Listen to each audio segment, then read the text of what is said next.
அனைவருக்கும் வணக்கம். Trigonometric ratios இதை பற்றின இந்த வீடியோ பார்க்கலாம். ஸோ இதில் பார்த்தீங்கன்னா ஒரு 4 ரைட் ஆங்கிள் ட்ரையாங்கிள் வரைஞ்சிருக்கேன். இந்த 4 ரைட் ஆங்கிள் ட்ரையாங்கிளில் ரைட் ஆங்கிள் இருக்கிறத 90 டிகிரி. ஸோ அதை மார்க் பண்ணியிருக்கேன்.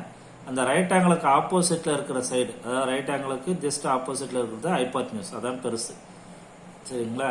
அது வந்து 90 டிகிரி ஒரு ட்ரையாங்கிளில் இருக்குன்னா இந்த ரைட் ஆங்கிள் ட்ரையாங்கிளில் அதுதான் பெரிய ஆங்கிள், மிச்சம் 2 சின்ன ஆங்கிளாக இருக்கும். ஸோ அப்போ அதுக்கு ஆப்போசிட்டில் இருக்கிறது ஹைபாட்னியூஸ். அடுத்தது ஒரு ஆங்கிள் மார்க் பண்ணியிருக்கேன் ஆல்ஃபா அப்படின்னு. ஸோ இப்போ அந்த ஆங்கிளுக்கு ஆப்போசிட்டில் இருக்கிற சைடு எல்லாமே ஆப்போசிட் சைடு. ஸோ அதுக்கு அடுத்தது இந்த ஹைபாட்னியூஸ்க்கும் ஆப்போசிட்டுக்கும் நடுவில் அட்ஜஸ்ட் பண்ணிட்டு இருக்கிற சைடு அட்ஜஸ்டன். ஸோ அது வந்து மார்க் பண்ணியிருக்கோம். சரிங்களா? ஸோ இப்போ சைடு எப்படி கண்டுபிடிக்கிறது அப்படின்றது புரிஞ்சுக்கிட்டீங்கன்னா இதான் பேசிக் ட்ரிக்னாமெட்ரிக்கில். இதை புரிஞ்சிடுச்சுன்னா அடுத்தது ரேஷியோக்கு போயிடலாம்.